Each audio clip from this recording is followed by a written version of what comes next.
بسم اللہ الرحمن الرحیم۔ السلام علیکم۔ ہمارا جو آج کا ٹاپک ہے وہ ہے نومولود کی بنیادی دیکھ بھال۔ تو سب سے پہلے ہم کچھ ڈیفینیشنز کی بات کر لیتے ہیں۔ پوائنٹ نمبر 1 پہ ہمارے پاس آتی ہے نیونیٹ۔ نیونیٹ کا کیا مطلب ہے؟ یعنی جو نومولود بچہ ہے، نومولود بچے کو پیدائش کے پہلے 28 دنوں تک نیونیٹ کہتے ہیں۔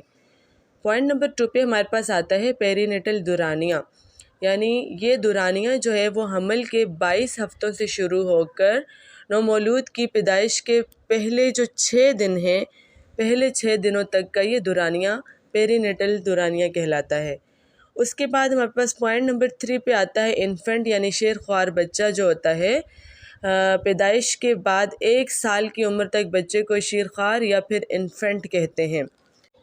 اب ہم پوسٹ نیٹل دورانیے کے جو دیکھ بھال ہے اس کے لازمی جز کے بارے میں بات کریں گے۔ تو سب سے پہلے جو پیدائش کے بعد 6 سے 12 گھنٹے ہوتے ہیں ان میں کیا دیکھ بھال کرنی ہوتی ہے؟ بچے کی سانس کو دیکھنا ہوتا ہے کہ وہ صحیح سے سانس لے پا رہا ہے نہیں لے پا رہا، بچے کو گرمائی پہنچانی ہوتی ہے، جلد از جلد ماں کا دودھ شروع کروانا چاہیے۔ اچھا، اس کے بعد ناڑو کی دیکھ بھال کرنی ہوتی ہے اور حفاظتی ٹیکہ لگوانا ہوتا ہے۔ اس کے بعد 3 سے 6 دن ہیں، یہاں گھنٹے نہیں ہیں، 3 سے 6 دنوں میں جو ہے بچے کی دیکھ بھال، تو اس میں کیا کرنا ہوتا ہے؟ ماں کا دودھ پلانا ہوتا ہے، بچے کو انفیکشن سے بچاؤ کروانا ہوتا ہے اور معمول کے جو ٹیسٹ ہیں، روٹین کے ٹیسٹ کروانے ہوتے ہیں۔ 6 ہفتوں میں جو دیکھ بھال ہے اس میں کیا کرنا ہوتا ہے؟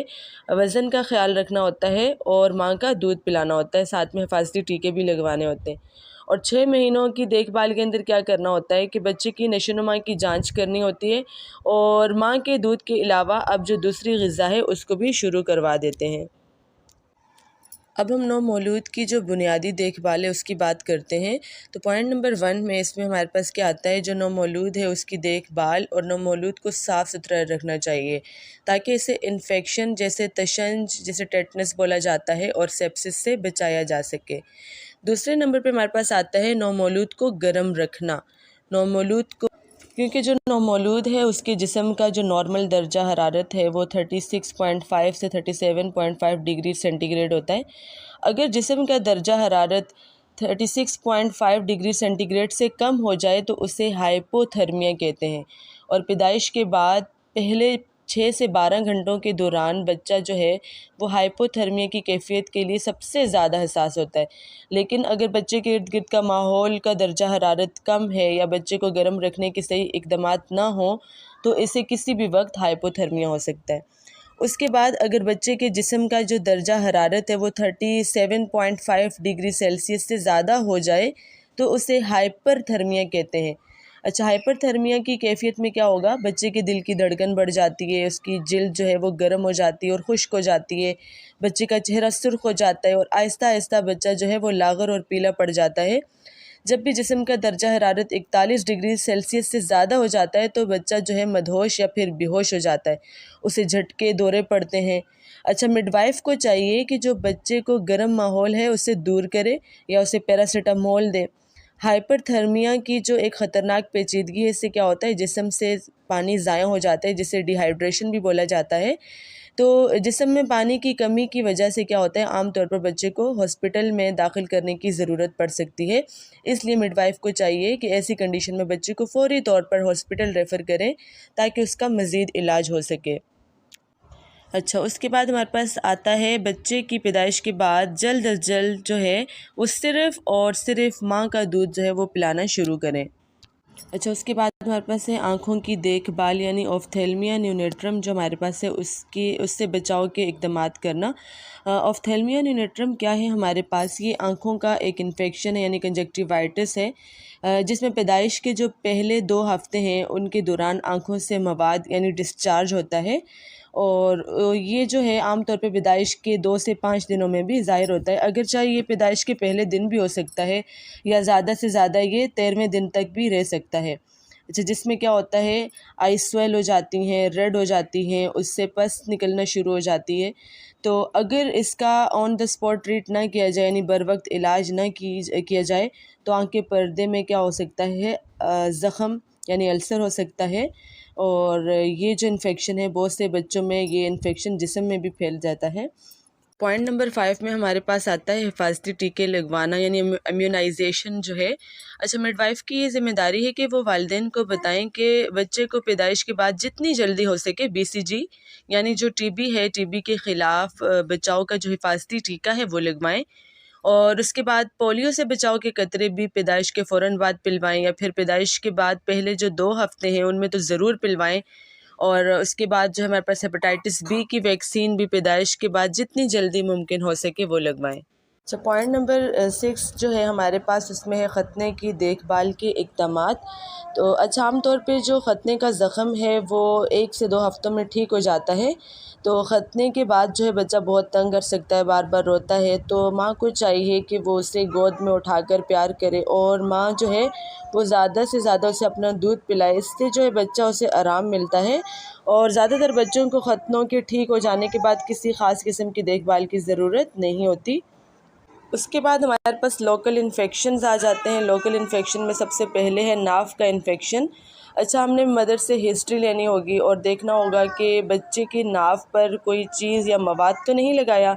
ہم نے مشاہدہ کرنا ہوگا کہ جو بچہ ہے اس کی ناف سرخ تو نہیں ہے، اس میں سے پیپ تو نہیں نکل رہی، یا پھر جو سرخی ہے، جو ریڈنس ہے، وہ ناف کے ارد گرد بھی موجود ہے یا نہیں ہے۔ اچھا، اس کی دیکھ بھال کے اقدامات میں کیا ہے کہ اگر ناف یا ارد گرد کی جو جلد ہے وہ سرخ نظر آ رہی ہے تو ماں کو سمجھائیں کہ ناف کی دیکھ بھال کیسے کرنی ہے، کیونکہ جو بچے کے پیٹ پر جو باقی ناڑو کا جو حصہ رہ گیا ہے وہی ایک اہم جگہ ہے جہاں سے انفیکشن اس کے جسم میں داخل ہو سکتے ہیں۔ اچھا، ناڑو کا جو حصہ ہے اس کی صفائی اور دیکھ بھال کے اصول کے لیے ماں کو سمجھائیں کہ اسے خشک اور صاف رکھیں، اس پہ کسی بھی قسم کا مواد نہ لگائیں، اور جو ہے اگر اس حصے کو خشک رکھیں گے تو ہوا کے لگنے سے یہ خود بخود ٹھیک ہو جائے گا، پٹی وغیرہ لگائے بغیر ہی سوکھ جائے گا۔ اگر کسی صاف کپڑے سے ڈھکا رہے یا پھر بچے کے پیشاب یا پخانے لگنے سے بچا کر رکھیں تو یہ صاف ہی رہتا ہے۔ اچھا، اس کی صفائی کرنے کے لیے کسی جراثیم کش محلول کی ضرورت نہیں ہوتی۔ اگر یہ پیشاب یا پخانہ لگنے سے گندا ہو جائے تو اسے صاف پانی سے دھو کر کسی صاف کپڑے یا پھر جو گوز پیس ہوتا ہے اس سے خشک کر لیں، اور ناڑو پر ہاتھ نہ لگائیں اور نہ ہی کسی قسم کی پٹی کریں۔ یہ ساری چیزیں ماں کو گائیڈ کرنا ہے۔ اچھا، اس کے بعد ہمارے پاس آتا ہے گونوکوکل آئی انفیکشن۔ اس میں ہم نے آبزرو کرنا ہوگا کہ بیبی جو ہے اس کی آئیز سویل تو نہیں ہو رہی، اس میں سے پس یعنی پیپ تو نہیں آ رہی، اور اس کے بعد کیا کرنا ہے کہ آنکھوں کے انفیکشن کے لیے مناسب اینٹی بائیوٹکس کی خوراک دینی ہوگی۔ ماں کو سمجھانا ہوگا کہ آنکھوں کی دیکھ بھال کیسے کرنی ہے، اور 2 دن کے بعد بچے کو دوبارہ معائنے کے لیے بلوانا ہوتا ہے۔ اگر کوئی بہتری نظر نہ آئے یا پھر آنکھیں بہت زیادہ خراب ہو جائیں تو فوری طور پہ ہاسپٹل ریفر کریں، اور گنوریا کے لیے ماں اور باپ دونوں کی جانچ کے لیے ان دونوں کو ہاسپٹل ریفر کریں۔ اچھا، آنکھوں کے انفیکشن کا جو علاج ہے وہ کیسے ہے، یعنی مندرجہ ذیل اقدامات ہیں جو دن میں 6 سے 8 مرتبہ کرنا ہوگا۔ سب سے پہلے کیا ہے کہ اپنے ہاتھ جو ہیں وہ صاف پانی اور صابن سے دھو لیں۔ اس کے بعد جو ابلے ہوئے صاف پانی سے ایک صاف ستھرے کپڑے کو گیلا کریں، اور اس کپڑے سے بچے کی آنکھوں سے آنے والی پیپ کو احتیاط سے صاف کریں۔ پھر 1% جو ٹیٹرا سائیکلین آئی آئنٹمنٹ ہے، یعنی جو آنکھوں کا مرہم ہے، وہ دونوں آنکھوں میں دن میں 2 سے 3 مرتبہ لگائیں، اور پھر اس کے بعد اپنے ہاتھ دوبارہ دھو لیں۔ اس کے بعد ہمارے پاس آ جاتا ہے جلد کا مقامی جو انفیکشن ہے۔ اس میں ہم نے آبزرو کرنا ہوگا کہ جلد پر کسی خاص قسم کی اسپیشلی جو ہے گردن، بغل اور جو گروئن ایریا ہے اس پہ یہ آبزرو کرنا ہوگا کہ پیپ والے دانے یا پھر پانی سے بڑے دانے تو نہیں بنے، یا وہاں کی جو جلد ہے وہ سخت تو نہیں ہوگی، یا پھر جلد پر کوئی سوجن نظر آ رہی ہے۔ تو ان ساری چیزوں کو آبزرو کرنا ہوگا، ان کا مشاہدہ کرنا ہوگا، اور پھر ماں کو یہ سکھائیں کہ جو جلد کی دیکھ بھال ہے وہ کیسے کرنی ہے۔ اس کے بعد آپ نے 2 دن کے بعد مریض کو دوبارہ معائنے کے لیے بلوانا ہے، معائنہ کرنا ہے، اور اگر 2 دن میں یہ دانے ٹھیک نہ ہوں تو فوری طور پر ہاسپٹل ریفر کریں۔ ماں کو ایڈوائز کریں کہ جو پیپ کے دانے ہیں ان کا علاج کیسے کیا جاتا ہے۔ مندرجہ ذیل اقدامات جو ہیں وہ دن میں 3 مرتبہ کرنے ہوتے ہیں۔ اس میں ہاتھ سب سے پہلے جو ہے ہاتھ وہ صاف پانی اور صابن سے دھونے ہوں گے۔ ابلے ہوئے صاف پانی سے جو پیپ ہوگی ان کو صاف کریں گے، پھر اس حصے کو ایک صاف کپڑے سے خشک کر لیں، اور پھر جو جینشن وائلٹ ہے اس کو لگائیں اور اپنے ہاتھوں کو دوبارہ دھو لیں، اور یہ جو ہے جلد پر پیپ والے جو دانے ہیں ان کے لیے مندرجہ ذیل اقدامات کرنے ہوتے ہیں۔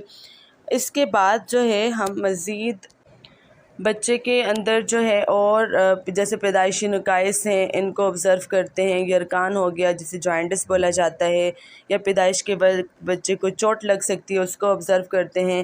اچھا، اس کے علاوہ جو ہے جیسے پاؤں ٹیڑھا ہونا، تالو یا ہونٹ کا کٹا ہونا، کمر پر یا پیٹھ پر یا پیٹ پر کھلا ہوا زخم وغیرہ ہونا، ان سب کی جو ہے دیکھ بھال وہ بھی بہت ضروری ہوتی ہے۔